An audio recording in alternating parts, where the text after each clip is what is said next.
நீ பாரு நாங்கள் 80வது கல்யாணம் பண்ணிக்கிட்டோம்னா நல்லபடியாக இருந்தால் தானே பண்ண முடியும். தகராறு இருந்தால் எப்படி பண்ண முடியும் சொல்லு. 60 பண்ணிக்கிட்டோம், 75 பண்ணிக்கிட்டோம், 80 பண்ணிக்கிட்டோம் ஆண்டவருடைய கிருபையால். அதனால் ஆண்டவன் எங்களை நல்லபடியாக தான் வாழ வச்சார். அப்போ இருந்த பெரிய நடிகைகள்னால் ராதாண்ட கூட நடிக்க மாட்டேன்ட்டாங்க. ஏன்னா ராதாண்ண கிருஷ்ணன் பஞ்சுன்னு டைரக்டர், அவங்க எனக்கு தகப்பனார்கள். அவங்க ராஜத்தை போட்டு பார்க்கலாம் சரியாக வருதான்னு அப்படின்ட்டு என்னை கூப்பிட்டு போட்டாங்க. எனக்கு அப்போ பயங்கமெல்லாம் ஒன்றும் கிடையாது, ஏன்னா ஒன்றும் இல்லை, நல்லா நடிக்கணும் அது மாத்திரம் தான். ஐயோ அவர் எவ்வளோ பெரிய ஆள், அவரை போய் நான் உதப்ப நான் மாட்டேன் அப்படின்னு, நான் உதச்சி தான் ஆகணும், அங்கே வேறு வழியே கிடையாது அப்படின்னாங்க. ஒன்று ராதாண்ணன் சொன்னார், சரி உதச்சிடலாம் அப்படின்னு தீர்மானிட்டு கடவுளை எல்லாம் கும்பிட்டுட்டு போய் உதச்சேன். உதச்சா என்ன ஆச்சு, மாங்குடி மைனர் மதரா நடித்தேன். அப்போது இந்த மாதிரி சூப்பர் ஸ்டார் இல்லை, ஒன்றாவே இருந்தோம். அப்போது ஹைதராபாத்தில் எடுத்தாங்க. ஸ்டாலின் சாரை சிறு வயதிலிருந்தே பார்த்துருக்கேன். அதுக்கப்புறம் நிறைய ட்ராமா சினிமா எல்லா இடத்துலையுமே அவங்கள நான் பார்த்துருக்கேன். ஆனால் அவங்க முதலமைச்சர் ஆனதுக்கப்புறம் நான் ஒரு தரம் கூட பார்க்கல. அது என் மனசில் ஒரு ஏக்கமாகவே இருந்தது, பார்க்கணுங்கிற எண்ணம்.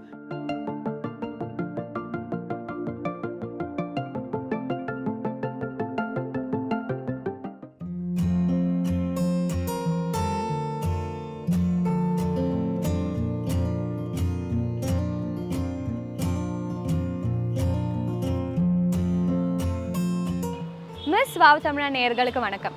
இன்னைக்கு நம்ம 50கள் 60களில் நிறைஞ்சு நின்று ஒரு நடிகை வீட்டு முன்னாடி தான் நம்ம இருக்கோம். தமிழ் பொண்ணு, நம்ம ஊர் பொண்ணுன்னு நம்ம பெருமையாக சொல்கிற நடிகை எம்என் ராஜம் அம்மா வீடு முன்னாடி தான் இருக்கோம். வாங்க அவங்க வீட்டுக்குள்ளே போகலாம்.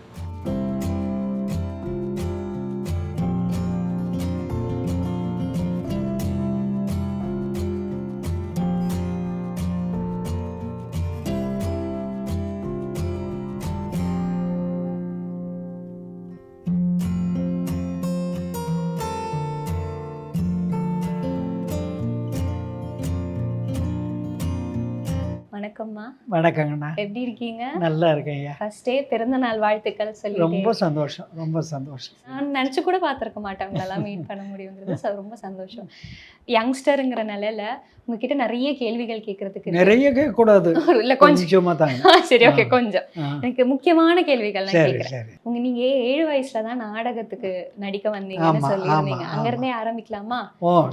வீட்டில் கொஞ்சம் கஷ்டம் இருந்துச்சு அங்க, அதனால நம்ம நாடகத்துக்கு நடிக்க அப்படி ஆரம்பிச்ச ஒரு கரியர் தான் இல்லையா? ஞாபகம் இருக்கா? அப்படித்தான், எல்லாருமே அப்படித்தான். வீட்டில் கொஞ்சம் வறுமை இருக்கிறதுனால தான் அவங்கள எப்படியாவது முன்னுக்கு கொண்டாடணுன்னா, அப்போ படிப்புக்கு அவ்வளோ இம்பார்ட்டண்ட்டு கொடுக்கல. நம்ம அதனால் நாடக கம்பெனி, சர்க்கஸ் கம்பெனி அதில் எல்லாம் சேர்த்து விடுவாங்க. என்ன நாடக கம்பெனியில் சேர்த்து விட்டாங்க. இப்போ சின்ன வயசுல 7 வயசுலலாம், அதுவும் அந்த சமயத்துல நாடகம்னாலும் நமக்கு தெரியுமா உங்களுக்கு? அந்த சமயத்துல நாடகம்னா என்ன, நடிப்பு எப்படிங்கிறதெல்லாம் அங்கே போனதுக்கு அப்புறம் கற்றுக்கிட்டது இல்லை அதுக்கு முன்னாடியே? அதுக்கு முன்னாடி எப்படி தெரிய முடியும்? தெரியறதுக்கு சான்ஸே இல்லை. வீடு அங்கே போனதுக்கப்புறம் தான் வாத்தியாருங்க அவங்க எல்லாம் படிப்பே அங்கே போய் தானே சொல்லி கொடுத்தாங்க. 7 வயசில் நான்லாம் எந்த பள்ளிக்கூடத்தில் போய் படிச்சிருக்க முடியும்? அதாவது எங்களையெல்லாம் ஒரு மண்ணு மாதிரி கொண்டு போய் விட்டாங்க. அவங்க ஒரு ஒரு அழகான ஒரு பொம்மை மாதிரி எங்களை ஆக்குனாங்க. கண்டிப்பாக நல்ல நினைவுகள். ஏன்னா அவ்வளோ பெரிய நடிகர்கள் கூட உங்களுக்கு அந்த நாடக சமயத்திலே பயணிக்கிறதுக்கான வாய்ப்புகள் கிடைச்சிருக்கு. அங்கிருந்து அப்படியே அந்த நாடகம் பயணம் போய் 1954 ரத்த கண்ணீர் படம் நாயகியா நீங்க வந்திருக்கீங்க. ஒரு நாயகி இல்ல, ஸ்லைட் ஆஃப் நெகட்டிவ் ரோல். அதான் சொல்ல வர, ஸ்லைட் ஆஃப் ஆனா அதுதான் அங்க ஹைலைட்டா வந்தது உங்க கேரக்டர் தானே. ஆமா. அந்த படத்தை பத்தி சொல்லுங்க, எம்.ஆர். ராதா சார் பத்தி சொல்லுங்க. அந்த படம் எனக்கு கிடைச்சது ஒரு பெரிய அதிர்ஷ்டம். ஏன்னா அப்போ இருந்த பெரிய நடிகைகள்லாம் ராதாண்ட கூட நடிக்க மாட்டேன்ட்டாங்க.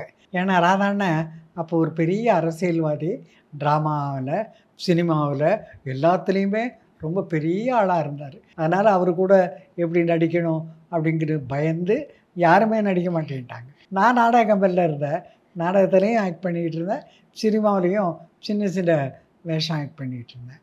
அப்போ ராஜத்தை போடலாம். என் கிருஷ்ணன் பஞ்சுன்னு டைரக்டர், அவங்க எனக்கு தகப்பனார்கள் மாதிரி. அவங்க வந்து ராஜத்தை போட்டு பார்க்கலாம் சரியாக வருதான்னு அப்படின்ட்டு என்னை கூப்பிட்டு போட்டாங்க. எனக்கு அப்போ பயங்கமெல்லாம் ஒன்றும் கிடையாது, ஏன்னா ஒன்றும் இல்லை, நல்லா நடிக்கணும் அது மாத்திரம் தான். நான் நடித்தேன், துணிச்சலாக நடித்தேன். அவங்களுக்கு ரொம்ப பிடிச்சிது. அதிலேருந்து எனக்கு அந்த சான்ஸ் கிடைக்கும். அந்த படத்துல இருந்து முக்கியமாக எல்லாரும் சொல்கிற சீன் என்ன ஞாபகம் இருக்கா? நீங்கள் சாரை எட்டி உதைக்கிற மாதிரி ஆமாம், அந்த சீனு எடுக்க போகிறாங்க, அப்படி ஒரு சீன் இருக்குன்னுலாம் எனக்கு தெரியாது. திடீர் இவர் பஞ்சண்ணன் டைரக்டர் வந்து, ராஜம் ராதாண்ணன் மேலே போவார், நீ எட்டி உதச்சி அவரை கீழே தள்ளணும் அப்படின்னு. ஐயோ, அவர் எவ்வளோ பெரிய ஆள், அவரை போய் நான் உதப்ப நான் மாட்டேன் அப்படின்னு. உதச்சி தான் ஆகணும், அதை வேறு வழியே கிடையாது அப்படின்னாங்க. உடனே ராதாண்ணன் சொன்னார், இந்த மாதிரி உதச்சிரு, நான் ரெடியாக இருக்கேன், உதச்சிரு, உதைக்கலை சரியாக வராது அப்படின்ட்டு அவர் ரெடியாக இருந்தார். நான் முடியவே முடியாதுன்ட்டேன். அப்புறம் என்ன சொல்லிட்டாங்க, படத்துலேருந்து என்னை எடுத்துருவேன்ட்டாங்க. நீ உதைக்கலை, படத்துலேருந்தே கட் பண்ணிடுறோம், அப்புறம் சான்ஸ் போயிடுமே, சரி உதைச்சிடலாம் அப்படின்னு தீர்மானிட்டு கடவுளை எல்லாம் கும்பிட்டுட்டு போய் உதைச்சேன். உதைச்சா என்ன ஆச்சு, நான் கீழே விழுந்துட்டேன், அவர் உட்காந்துருக்காரு. என்னண்ணே நீங்கள் விழுந்து, என்ன நீ உதைச்சியா, நீ சும்மா காலை வச்சு நீ கீழே விழுந்துட்ட, அப்படிலாம் பண்ணக்கூடாது, உதைக்கிறது ஒரே தரம், கரெக்டாக உதைச்சிருன்னு, இல்லைன்னா கஷ்டமாக போயிடும். சரின்னு சொல்லி மறுபடியும் கடவுளை எல்லாம் வேண்டிக்கிட்டு உதைச்சேன். கீழே விழுந்துட்டார். கீழே விழுந்து அவருக்கு நல்லா அடியே பட்டுருச்சு. நானும் உதைச்சி முடிச்சுட்டு அப்புறம் அவர் காலையே போய் நான் விழுந்தேன். அண்ணே, நான் தெரியாமல் பண்ணிட்டேன், நான் இல்லை நம்ம எல்லாம் தெரிஞ்சு தான் பண்ணியிருக்கோம், நீ நல்லா பண்ணிட்ட, உனக்கு நல்ல பேர் கிடைக்கும் அப்படின்னு ஆசீர்வாதம் பண்ணார். அவர் சொன்ன ஆசீர்வாதம் தான் இன்றைக்கும் எம்என் ராஜன் ராஜமாமான்னு சொல்லும் போது தண்ணீர் அந்த படம் தான் அவங்க ஃபர்ஸ்ட் சொல்கிற விஷயம்.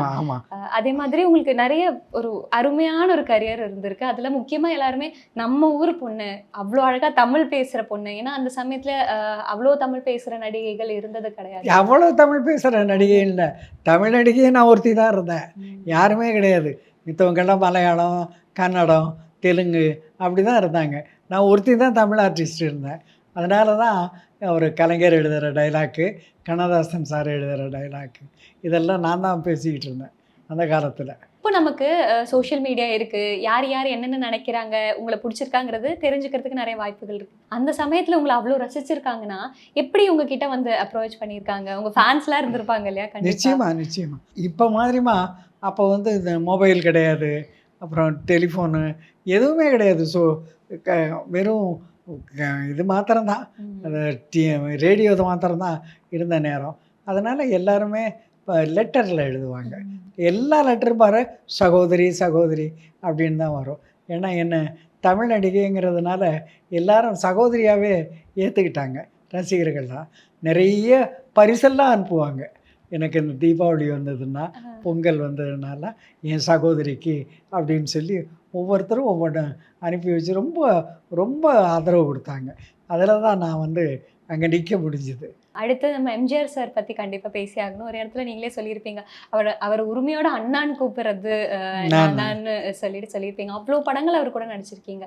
அலிபாபா 40 திருடர்கள், நிறைய படம், நாடோடி மன்னன், இந்த மாதிரி சொல்லிக்கிட்டே போகலாம் இல்லையா? அந்த நினைவுகள்லாம் எப்படி இருக்கு மேம் சார் கூட நடித்ததெல்லாம்? ரொம்ப பெருமையான ஒரு விஷயம் நடிப்புலேயே. ஏன்னா அவரை பார்க்குறதுக்கு பெரிய பெரிய ஆளுங்கள்லாம் செட்டுக்கு வருவாங்க, நாங்கள் அவங்களையெல்லாம் பார்ப்போம். அதெல்லாம் ரொம்ப நல்லா இருக்கும். எம்ஜிஆர் கூட நடிக்கிறது தனி விஷயம், பெரிய கௌரவமான விஷயம். எங்களை ஏதாச்சும் ஒரு படத்துல இருந்து ஏதாச்சும் உங்களுக்கு ஞாபகம் இருக்க ஏதாச்சும் ஒரு இன்சிடென்ட் சொல்ல முடியுமா எங்களுக்கு? அவர் கூட இல்லை, ஏன்னா ரொம்ப காலம் ஆயிடுச்சு. ஆனா அவர் கூட ரொம்ப பிடிச்சி நடிச்ச ஒரு படம்னா, ரொம்ப ஜாலியா நடிச்ச படம்னா என்னவா இருக்கும் எம்ஜிஆர் சாருக்கு? நான் நிறைய படங்கள் சொன்னேன் இல்லையா, நாடோடி மன்னன், திருடாதே, அதெல்லாம் நல்ல படம். இப்போ நம்ம எம்ஜிஆர் சார் கூட நடிக்கிறோம், சிவாஜி சார் கூட நடிக்கிறோம்னு சொல்லும்போது இப்போ மெத்தட் ஆக்டிங் நம்ம பார்த்து அந்த சிச்சுவேஷனுக்குள்ளே போய் நடிக்கிறோம், அந்த மாதிரி விஷயங்கள்லாம் இருக்குது. நீங்கள் அப்படி எந்த மாதிரி ப்ரிப்பேர் பண்ணிப்பீங்க ஒரு சீனுக்கு முன்னாடி? எப்படி? நாங்கள்லாம் ட்ராமா ஆர்டிஸ்ட்டு. ட்ராமாவை 3.5 மணி நேரம் எல்லாம் நடிச்சு கிடிச்சு பழக்கம் ஆனதுனால சொன்னோன்னா நடிச்சிருவோம். அதுக்கு ப்ரிப்பேர் பண்ணணும் கொள்ளணும் அதெல்லாம் ஒன்றும் கிடையாது. சொன்னாங்களா ஓகே, இது அழுவா அழுகிற, சிரிக்க சொல்கிறியா சிரிக்கிற அப்படிங்கிற மாதிரி. ஏன்னா ட்ராமா ஆர்டிஸ்ட் நாங்கள், பழக்கப்பட்டவங்க. அதனால் எங்களுக்கு அது ஒன்றும் கஷ்டமே கிடையாது. அதே மாதிரி சிவாஜி கணேசன் சார் அப்புறம் சிவாஜி அண்ணன் வந்து என் கூடவே நாடக கம்பெனியில் இருந்தார். அப்போ முன்னாடியில இருந்தே தெரியும். முன்னாடியிலேருந்து 7 வயசுன்னு சொல்கிறேன்ல, அப்போ இருந்தே நாடக கம்பெனியில் அவரும் இருந்தார். அதனால் எங்களுக்கு வந்து ஒரு சகோதர பாசம் தான் இருக்கு. ஆமாம், ஒரு பெரிய நடிகர் கொண்டு அது மாதிரிலாம் ஒன்றும் இல்லை, அண்ணன் தான், அப்படி தான் இருந்தோம். 7 வயசுல இருந்து நீங்க கண்டிப்பா தொடர்ந்து நடிச்சு உங்களோட 20 வயசு 30 வயசுல எல்லாத்துலயுமே அவர் கூட பயணிச்சிருக்கீங்க இல்லையா? அவர் எப்படி உங்ககிட்ட பேசுவாரு? சின்ன 7 வயசுல உங்க சின்ன குழந்தைய பார்த்திருப்பாரு, அதுக்கப்புறம் நீங்க பெருசானதுக்கு அப்புறம் அவர் எப்படி பேசுவாரு? சாதாரணம் தான், அதெல்லாம் ரொம்ப சாதாரணமான விஷயம் தான், அதுக்குன்னு ஒன்றும் மெனக்கெடுறதெல்லாம் கிடையாது, அதெல்லாம் சாதாரணம் தான். அதுக்கப்புறம் இப்போ நம்ம எம்ஜிஆர் சிவாஜி சார்னு நம்ம பேசிட்டோம். அதுக்கு அடுத்து ரஜினி சார் கூட ஒரு படத்துல ரஜினி கூட வந்து என்ன படம், காயத்ரின்னு நினைக்கிறேன், மாங்குடி மைனர். மாங்குடி மைனர் மதரா நடித்தேன். அப்போ வந்து இந்த மாதிரி சூப்பர் ஸ்டார் இல்லை, ஆர்டிஸ்டாக இருந்தார். அதனால் நாங்கள் எல்லாம் ஒன்றாவே இருந்தோம். அப்போது இதில் ஹைதராபாத்தில் எடுத்தாங்க, அங்கே எல்லாம் எல்லோரும் ஒன்றாவே இருந்தோம். ஆனால் ஒன்றும் பெருசாக ஒன்றும் இல்லை, சரியாக தான் இருந்தோம். அப்போ அவர் கூட பேசுறது அந்த மாதிரி இதெல்லாம் அந்த சமயத்தில் இருந்துச்சு? சாதாரணம், அப்பெல்லாம் அவர் ஒன்றும் பெருசாக சூப்பர் ஸ்டார் ஆகலை இல்லை, அதனால் ஒன்றும் பெருசாக ஒன்றும் இல்லை, சாதாரணமாக. அவர் எப்போவுமே சிம்பிள் மேன் தானே, அதெல்லாம் சாதாரணமாக தான் இருக்கும். அடுத்தப்ப கமல் சார் பற்றி சொல்லணும்ல, பம்மல்கே சம்பந்தம் படத்தில். நோ கமல் வந்து என் கூட அரங்கேற்றத்தில் மகனாக நடித்தார். அப்போ இதில் ட்ராமாவில் பிக்சரா அரங்கேற்றம் படத்தில் அப்போ இருந்தே தெரியும். அப்போது சின்ன பையன் அவர், அப்புறம் பெரிய ஆளாயிட்டார். அதனால் அதெல்லாம் வளர்ச்சி தானே, அது ஒரு பெருமையான விஷயம். எப்படி இருக்கு அவரோட வளர்ச்சியெல்லாம் பார்க்க? ஏன்னா சின்ன குழந்தைய நீங்கள் பார்த்து, இப்போ சிவாஜி சார் உங்களை பார்த்துருப்பார் இல்லையா, அதே மாதிரி நீங்கள் கமல் சாரை பார்த்துருப்பீங்க சின்ன வயசுலேருந்து இப்போ இவ்வளோ பெரிய உலக நாயகன். பெருமைதாம்மா, அதெல்லாம் ஒரு பெருமையான விஷயம். சினிமா உலகத்துக்கு வரும்போது நம்ம சாதாரணமாக சின்ன ஆளாக வந்துட்டு அதுக்கப்புறம் வளர்ந்துருக்கோம்னா பெரிய விஷயம் தானே, அதை நினச்சி நம்ம பெருமைப்படணும். இன்றைக்கி அவர் வந்து எந்த வேணாலும் செய்வார், எம்பியே ஆகிட்டாரு, அப்புறம் என்ன இருக்குது? சின்ன வயசில் துருவுன்னு இருப்பாரா, எப்படி இருப்பார்? ஆமாம், அப்படித்தான், சின்ன பிள்ளைகள துரு தானே இருக்கணும். இல்லை, நிறைய சைலண்டாக இருப்பாங்க செட்டில், நம்ம ஒரு இடத்துக்கு நிறைய பேர் அப்படியெல்லாம் கிடையாது. அதுக்கப்புறம் அப்படியே வந்தால் விஜய் சார் கூட, அஜித் சார் கூட எல்லாமே. அஜித் கூட நான் நடிக்கல, இருக்கு சேர்ந்து சீன்ல, பட் அவர் நடிச்ச படத்துல இல்ல, அஜித் கூட நடிக்கல. அப்ப விஜய் சார் கூட, விஜய் கூட நான் நடிக்கல. அது என்னாச்சு, அந்த படத்துல எஸ்என் லட்சுமி அம்மான்னு ஒரு அம்மா ஆக்ட் பண்ணாங்க. அவங்க உங்களுக்கு தெரிஞ்சிருக்கலாம்னு நினைக்கிறேன். அவங்களுக்கு வந்து திடீர்னு கீழே விழுந்து கால் உடஞ்சி போயிடுச்சு. அப்புறம் விஜய் கால் ஷீட்டு அந்த படத்தை கொடுத்துருக்காரு, எப்படி எடுத்தாகணுங்கிற நிலைமை. அப்போது என்ன பண்ணாங்க, என்கிட்ட அந்த அம்மாவே ஃபோன் பண்ணி, இப்படி ஆயிடுச்சு ராஜம், எனக்கு பதிலாக நீ போய் பண்ண அப்படின்னு. நான் அந்த அம்மா சொல்லும்போது நாங்கள் அவங்களுக்கு ரொம்ப மதிப்பு கொடுப்போம். நான் உடனே போய் ஆக்ட் பண்ணேன். போனால் அது வேஷமே கிடையாது, சாதாரணம். அதில் போய் 2 சீனோ என்னமோ ஆக்ட் பண்ணேன். சரி, அவங்க சொல்லிட்டாங்க, நல்லதோ கெட்டதோ அப்படின்ட்டு நடிச்சிட்டு வந்துட்டேன் நான் அந்த படம். எல்லா நடிகர்கள் கூடயும் நடிச்சிட்டிங்க, அதாவது எம்.ஆர். ராதா சார், எம்ஜிஆர் சார்லேருந்து இப்போ நம்ம சூப்பர் ஸ்டார்னு சொல்கிற விஜய் சார், இப்போ எல்லாரும் கூடயும் நடிச்சிருக்கீங்க. எப்படி அந்த பயணம் எப்படி இருக்கு உங்களுக்கு? அவ்வளோ வருஷம் சினிமா இண்டஸ்ட்ரியில் இருந்திருக்கீங்க. பயணம் சிறப்பாக இருந்ததுமா. நாங்கள் இருந்த காலமெல்லாம் கோல்டன் பீரியட்னு சொல்லுவாங்கல்ல, அந்த மாதிரி ஒரு காலம். நல்ல ப்ரொடியூசர்ஸு, நல்ல பெரிய பெரிய டைரக்டர்ஸு, அதனால் கம்பெனிகளும் பெரிய பெரிய கம்பெனிகள். அதனால் எங்களையெல்லாம் ரொம்ப மதித்தாங்க, எங்களுக்கெல்லாம் ரொம்ப ஆதரவு கொடுத்தாங்க, எங்களை நல்லபடியாக வாழ வச்சாங்க. அதனால் அந்த மாதிரி காலம் இனிமேல் வருமானே தெரியல எனக்கு. மிஸ் பண்ணுறீங்களா சினிமாவில் நடிக்கிறதெல்லாம்? இன்னும் இல்லை இல்லை இல்லை, நான் திருப்தியாக இருக்கேன். நான் என்னால் முடிஞ்சதை நான் செஞ்சுட்டேன், கடவுள் எனக்கு கொடுத்ததை நான் முடிச்சிட்டேன். அதனால் எனக்கு சினிமாவில் நடிக்கணுங்கிற இதெல்லாம் கிடையாது. அருமைமா. இப்போ படத்துல இருந்து இவ்வளோ படங்கள் நடிச்சிருக்கீங்க, அவ்வளோ ஆக்டர்ஸ், அவ்வளோ ஆக்ட்ரஸ், அவ்வளோ பேரை பார்த்துருப்பீங்க. ஒரு விஷயம் சினிமால இருந்து எனக்கு நான் எடுத்துக்கிறேன்னு சொன்னா இப்போ என்ன எடுத்துப்பீங்க? நான் போய் என்னத்தை எடுத்துக்கிறது? இல்லை, எனக்கு அது மாதிரிலாம் ஒன்றும் இல்லை. என் ஆண்டவனுடைய அனுகிரகத்தால் என் குடும்ப வாழ்க்கை நல்லபடியாக ஓடிச்சு, நல்லபடியாக போயிட்டுருக்கோம். இன்றைக்கும் நான் பேரன் பேத்தி கொள்ளு பேரனோட வாழ்க்கையை நடத்திட்டு இருக்கேன். எல்லாம் கடவுளுடைய அனுகிரகம், நடிகர் ரசிகர்களுடைய ஒரு ஆதரவு தான். இதை தவிர எனக்கு வேறு ஒன்றுமே வேண்டாம், போகிறோம், இது போகிறோம். இப்போ இதை பற்றி பேசும்போது கண்டிப்பாக உங்களோட கல்யாணம் நடந்ததை பற்றி பேசி ஆகணும். கொள்ளு பேரன் வரைக்கும் சொல்லிட்டீங்க. உங்களோட திருமணம் எப்படி மேம் நடந்துச்சு? அவரும் அவர் பாடகர், நான் ஆர்டிஸ்ட்டு. ட்ராமா கம்பெனியில் அவர் பாடுவார், நான் வந்து ஹீரோயினை ஆக்ட் பண்ணுவேன். எங்களுக்கு ஒன்றும் தெரியாது, அவர் பாடுவார், நான் ஆக்ட் பண்ணுவேன், அவ்வளோதான்.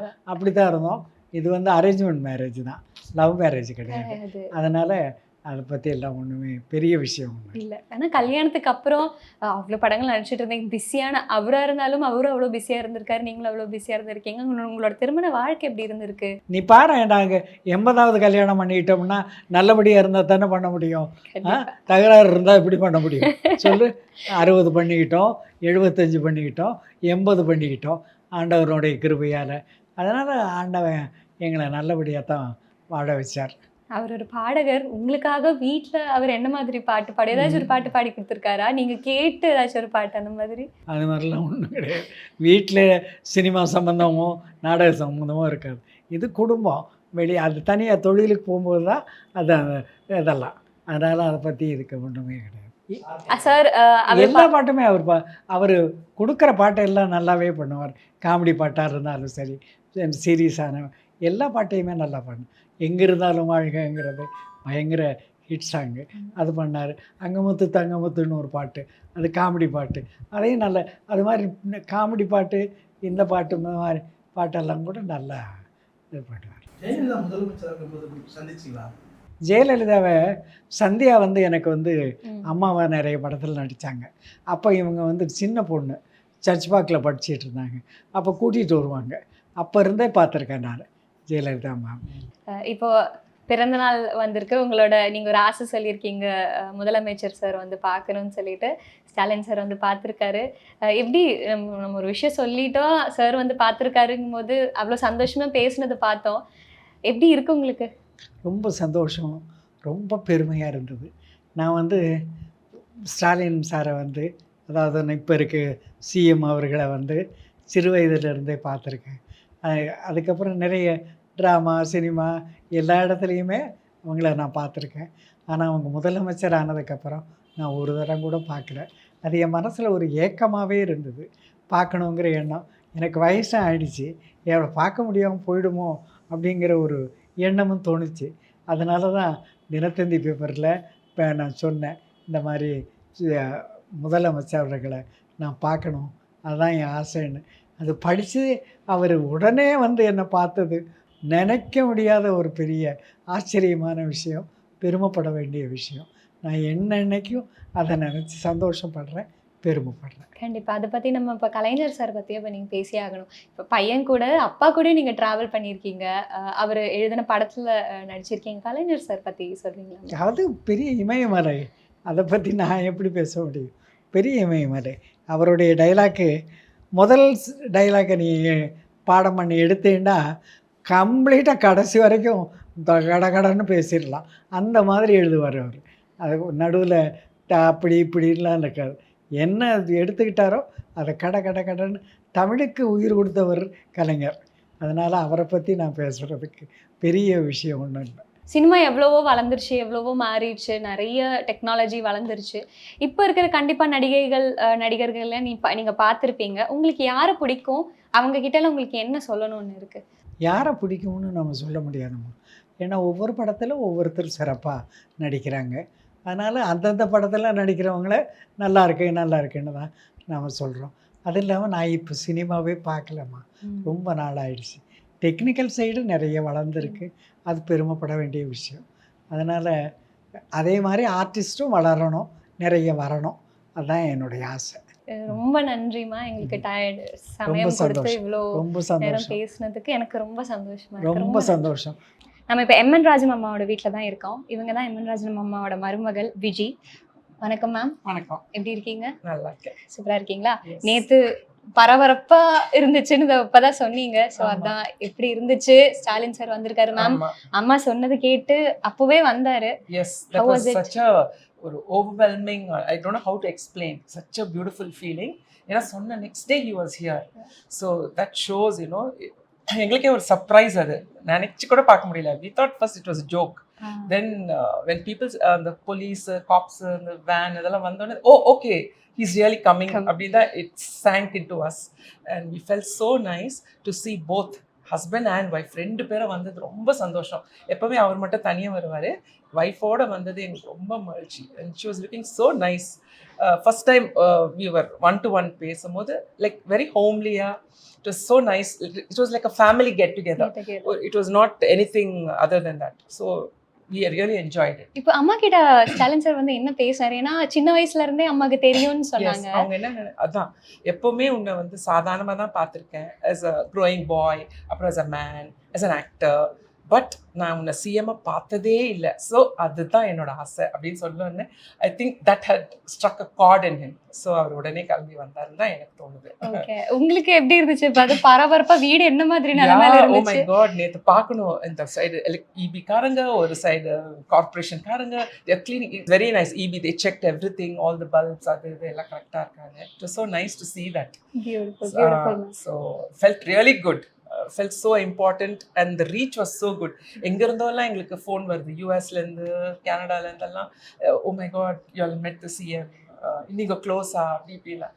It is not being close, it is just respecting somebody's wish that really made an impact on all of us. இப்போ நம்ம இவ்ளோ பேசும்போது உங்களுக்கும் அம்மாக்குமான ஒரு கனெக்ஷன் கூட தெரியணும். ஒரு மருமகள் எப்படி இருக்கும்? இவ்ளோ வருஷம் பயணிச்சிருக்கீங்க. ஆமாமா, நாங்க வந்து it's about 35 years since I've been married into this family and it's a beautiful relationship. நாங்க எப்பவுமே ஜாயிண்ட் ஃபேமிலியா தான் இருந்திருக்கோம். நாங்க 4 generations அப்போ ஒண்ணா இருக்கோம்.